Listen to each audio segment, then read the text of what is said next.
All Naga Students Association Manipur Enhancement Giluching Makada, Jatakiba Pung Nifunipangi, Lenga Kiloshung Sing, Tingjin Nabagi Kongjangda, Senapati da protestor singa police ka chaona muknaba thokhre.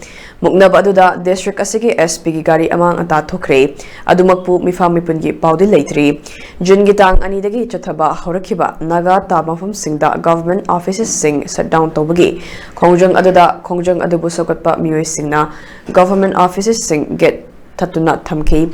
Senapati District Oina, Senapati District Students Association, SDS na Makwagi Federating Unit Sing Maru Oina, Mao Students Union MSU, Maram Students Union MKS, Paumai Naga Students Union PNTM, Tangal Students Union TAJ Amadi, Jalyangrong Students Union Senapati Zone JSU SZ na Akanba Kongjang Junction K.